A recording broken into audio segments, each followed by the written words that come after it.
Selamat datang di Pojok Santai. Sebelum Anda mendengarkan audiobook ini, kami menginformasikan bahwa channel ini adalah review audio dari buku yang ada di Indonesia. Untuk membaca keseluruhan buku ini, kami menyarankan membeli buku aslinya di toko buku kesayangan Anda, baik offline maupun online. Keberadaan channel ini dimaksudkan untuk membantu Anda mendapatkan pengetahuan dari buku-buku kesayangan Anda. Jangan lupa untuk subscribe, like, dan komen. Selamat datang di Pojok Santai, channel khusus yang membahas komik dan novel dengan cara asik. Pandu, seorang pemuda yang datang bersama Sultan Maut, harus berhadapan melawan Singki Lalit. Bisakah Pandu menghadapinya? Yuk, langsung saja disimak video berikut ini.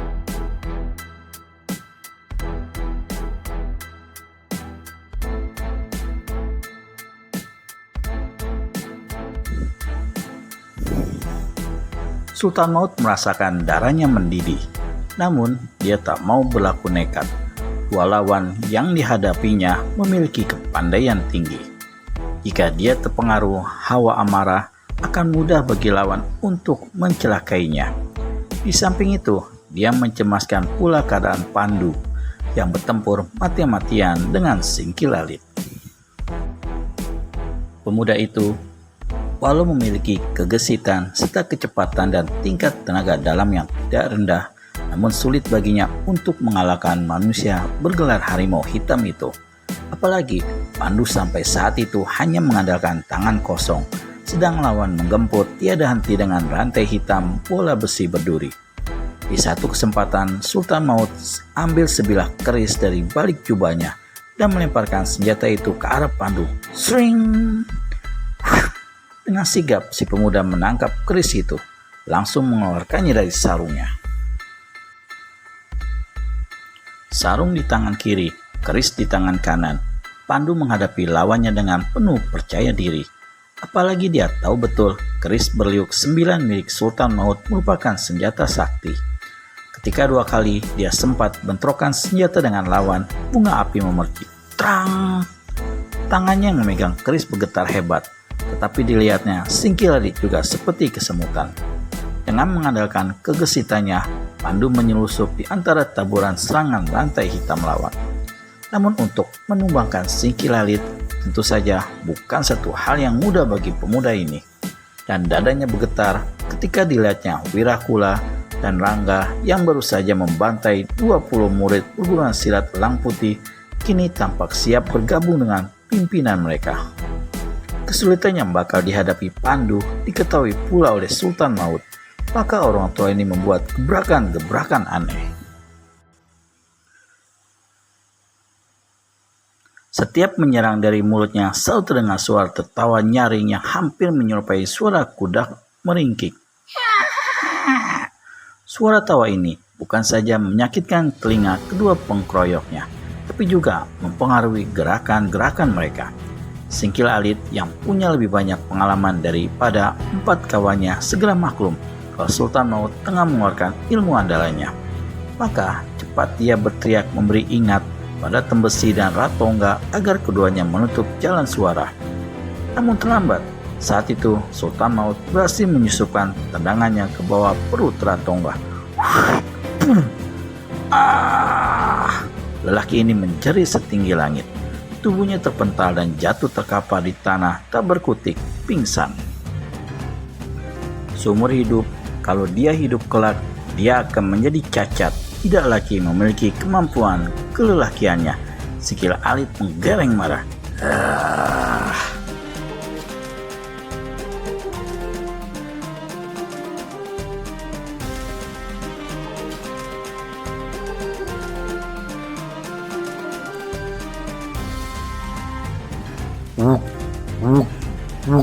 Dia putar-putar rantai hitamnya. Bola besi berduri di ujung rantai menderu sebat. Sesaat ketika dia siap menyerbu ke arah Sultan Maut, tiba-tiba didengar seruan Wirakula. Singkil, lihat, pemuda ini ternyata seorang gadis jelita. Semua orang terkejut, terutama Singki Lalit. Sedang Sultan Maut diam-diam mengeluh dalam hati. Aduh, Gawat ini. Apakah yang telah terjadi? Ketika berlangsung perkelahian seru antara Pandu dan dua pengkeroyoknya, di saat Singkilalit hendak menerjang ke arah Sultan Maut, Virakula berhasil menjabret cadar biru yang menutupi wajah Pandu. Begitu kain penutup muka si pemuda tersingkap, kelihatanlah satu wajah yang tidak terduga. Ternyata pemuda ini adalah seorang gadis berparas cantik. Singkilalit sendiri sampai terbelalak.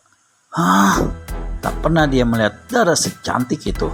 Sedang Tembesi yang memang paling buas dengan perempuan tampak menyeringai. Tenggorokannya turun naik. "Tangkap dia hidup-hidup, ya milikku," teriak Tembesi. Selintas akal licik muncul di benak Singkilalit. Berempat, mereka pasti bakal dapat mengalahkan Sultan Maut. Namun jika mereka bisa melumpuhkan orang tua berpandaian tinggi itu, mengapa tidak dilakukan? Maka pimpinan manusia-manusia iblis ini segera berteriak beri perintah. "Kalian bertiga, tangkap gadis itu hidup-hidup." Tembesi melompat lebih dulu. Virakula dan Rangga menyusul. Sultan Maut yang maklum bahaya yang bakal dihadapi Piranti alias Pandu cepat melompat guna bergabung dengan si gadis. Namun gerakannya dihadang oleh Singkilalit. "Iblis laknat, mampuslah!" kertak Sultan Maut. Dari mulutnya keluar suara tertawa meringkik.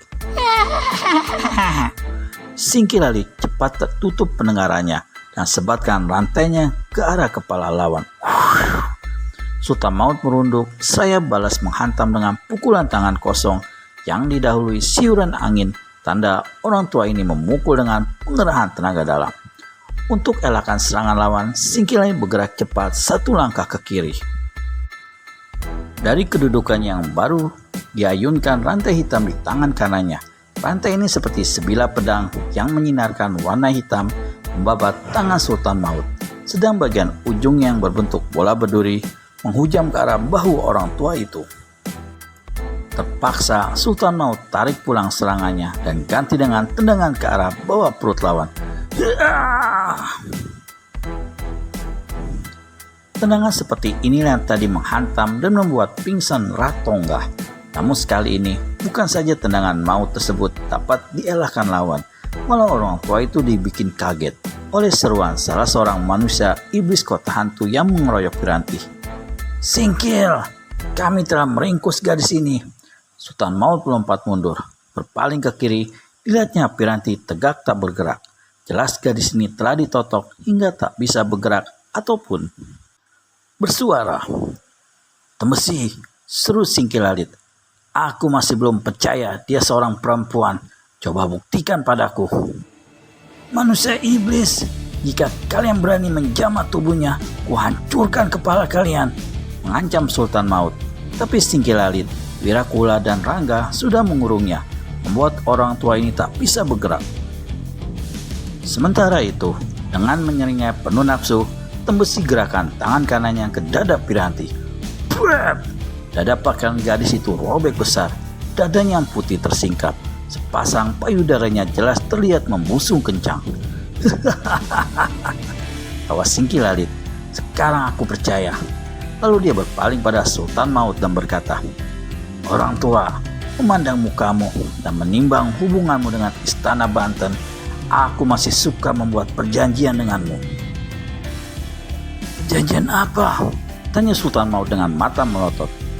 "Gadis itu tidak akan kami apa-apakan, tapi kau ikut dengan kami ke kota hantu, tinggal di sana dan bekerja untuk kami." "Kau lebih baik bunuh aku detik ini juga daripada menjadi budak tawanan," sahut Sultan Maut tegas. "Begitu?" Singkilalit lambaikan tangannya pada Tembesi. "Bawa gadis itu ke dalam pondok. Kau boleh memperkosanya sampai puas." Kegirangan, tanpa tunggu lebih lama, Tembesi segera panggul tubuh Piranti. "Tunggu," suruh Sultan Maut. Kau merubah pikiranmu?" tanya Singkilalit. "Kenapa menjadi orang tolol? Kau tak bakal menang menghadapi kami. Kau bakal mati percuma dan gadis itu tetap saja tidak tertolong." Sultan Maut merasakan dadanya seperti mendidih dan dadanya seolah-olah mau meledak oleh amarah. Namun memang dia tak bisa berbuat banyak. Kalaupun dia melanjutkan pertempuran dengan nekat, satu atau dua lawannya mungkin sanggup dibunuhnya, namun dia sendiri akan lolos dari kematian. Dan Piranti akan menjadi korban kebuasan manusia-manusia iblis itu. Bisakah Sultan Maut terlepas dari jeratan mematikan ini?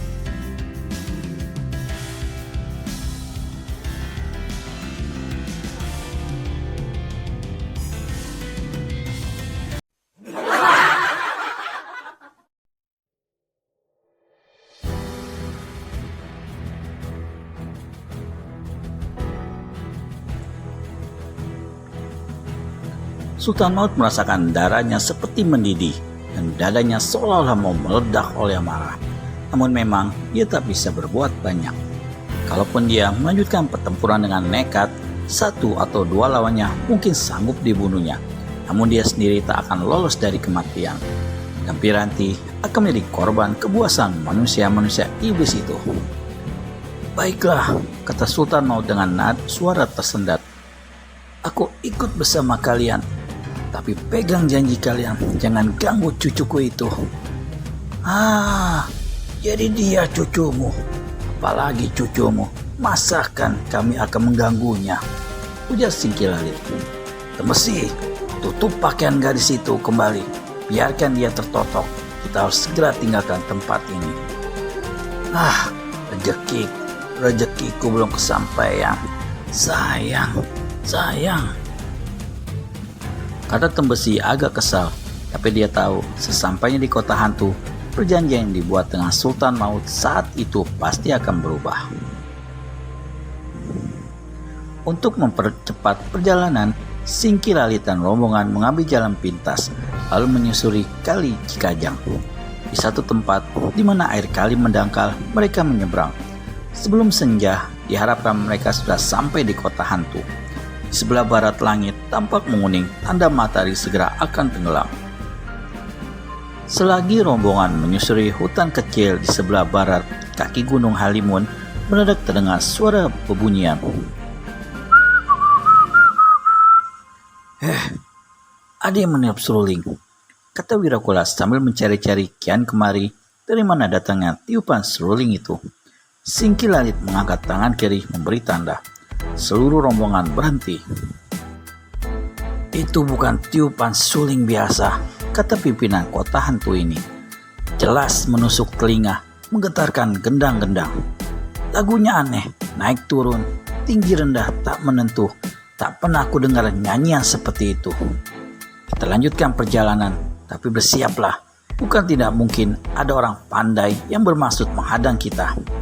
Perhatikan kedua tawanan. Yang dimaksudkan dua tawanan bukan lain adalah Piranti dan Inga Chandra alias Sultan Maut. Si gadis berada dalam keadaan tertotok dan menggeletak di pangkuan Tembesi. Sultan Maut menunggang kuda dengan tangan terikat dan diapit oleh Wirakula serta Ratongga. Ratongga yang dalam keadaan sakit menunggang kuda setengah ketiduran. Keadaan manusia iblis satu inilah yang membuat rombongan tidak bisa bergerak lebih cepat. Suara tiupan suling semakin santar, tanda makin dekat.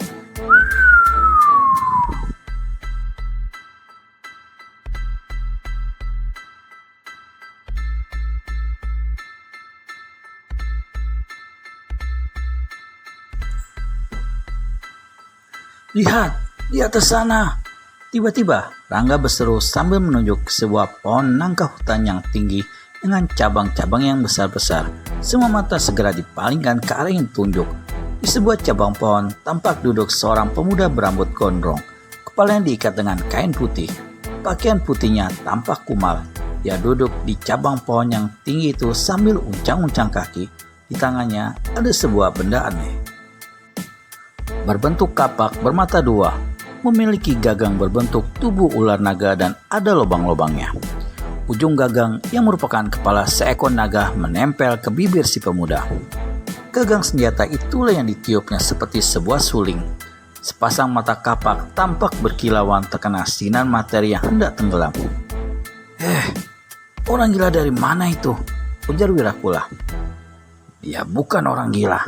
Tak ada orang gila yang pandai memanjat pohon setinggi itu. tukas Singkilalit. Tiupan sulingnya tak mungkin bisa menyakitkan telinga kalau tidak memiliki tenaga dalam tinggi. Dan suling yang dipegangnya jelas bukan sembarang suling. Lalu, apa yang akan kita lakukan? Ujar Tembesi sambil usap-usap tubuh Piranti. Dia ingin cepat-cepat sampai di kota hantu dan langsung membawa gadis itu ke rumahnya, walau sudah ada perjanjian antara Singkilalit dan Sultan Maut. Kita tetap lewat di bawah pohon, jangan pedulikan orang di atas sana. Dan jangan coba mengusik, kalau dia yang lebih dulu mencari lantaran, baru kita habisi, jawab Singkilalit. Lalu dia memberi tanda agar rombongan segera bergerak. Tapi gerakan rombongan tertahan ketika di atas pohon, pemuda peniup suling mendadak membuat gerakan aneh. Tubuh pemuda itu tiba-tiba jatuh ke bawah, berputar, memuntir pada cabang pohon yang tadi didudukinya lalu. Tubuhnya jatuh dan berpindah ke cabang di bawahnya. Di cabang ini, si pemuda kembali duduk, uncang-uncang kaki dan tiup sulingnya. Sesaat kemudian, dia malah menyanyi membawakan senandung aneh. Sang surya siap tenggelam, serombongan setan berjalan pulang. Pesta perkawinan telah lama dimulai. Lihat kawan, duduk bersanding jadi mempelai. 5 iblis bermuka bengis, 5 durjana ditunggu liang neraka. Lekas pergi, lekas pulang. Terlambat datang, sang pengantin keburu busuk. Habis bernyanyi, pemuda itu kembali tiup sulingnya. Para Singkilalit dan kawan-kawannya tampak berubah. Jelas, 5 iblis durjana dalam nyanyian itu yang dimaksudkan adalah dia dan kawan-kawannya. Tapi apa arti kalimat pesta perkawinan telah dimulai? Lihat kawan, duduk bersanding jadi mempelai. Terlambat datang, sang pengantin keburu busuk. Hanya orang gila berpandian sejengkal tak perlu dihiraukan Singkil, kata Wirakula kembali. Dia tetap menganggap pemuda di atas pohon nangka itu orang gila. Hatiku tidak enak, desis Singkilalit. Sementara itu, Sultan Maut sejak tadi memandang tak berkesip pada pemuda di atas pohon, yang lalu pusat perhatiannya adalah kapak bergagang, tubuh dan kepala ular naga itu. Dia coba mengingat-ingat, tapi menyesali diri sendiri karena di usia setua itu ingatannya tidak terang lagi. Walau bagaimanapun, dia tetap yakin paling tidak pernah mendengar tentang senjata yang dijadikan suling oleh pemuda tak dikenalnya itu. Kita lanjutkan perjalanan, kata Singkilalit akhirnya. Rombongan kembali bergerak, tapi lagi tertahan ketika dari atas pohon terdengar si pemuda berkata, "Memang kalian harus lekas-lekas berangkat. Aku titip bungkusan ini. Sekedar hadiah pada pesta perkawinan." Dari balik punggungnya, pemuda di atas pohon keluarkan sebuah benda sebesar kepala yang dibungkus dengan selai kertas berwarna-warni. Ujung kertas itu dikuncir dan diikat dengan seutas benang. Ujung benang yang lain dipegang oleh si pemuda. Perlahan bungkusan itu diturunkannya ke bawah, bau anyir busuk menghampar. Bungkusan bulat terus turun dan agaknya sengaja diarahkan ke pangkuan Singkilalit, sementara bau busuk tambah menjadi-jadi. Saking marahnya karena dipermainkan begitu rupa, Singkilalit tak dapat menahan diri lagi. Dia hantamkan tendangannya ke arah bungkusan. Tapi si pemuda di atas pohon cepat-cepat menariknya tinggi-tinggi sehingga pukulan Singkilalit hanya mengenai angin. Tiba-tiba, pemuda itu lepaskan ujung benang. Bungkusan bulat langsung jatuh ke pangkuan Singkilalit. Ketika Singkilalit hendak melemparkan bungkusan busuk itu, si pemuda berkata, "Kalau kau tak mau ketitipan bungkusan hadiah pesta perkawinan itu, mengapa tak ingin melihat isinya sih? Gila, siapa sudi melihat isi bungkusan busuk itu?" bentak Singkilalit, lalu lemparkan bungkusan ke tanah. Bersama dengan itu, dia memberi isyarat pada Rangga. Dari atas punggung kudanya, Rangga melompat. Di tangannya telah tergenggam rantai hitam berujung bola besi berduri.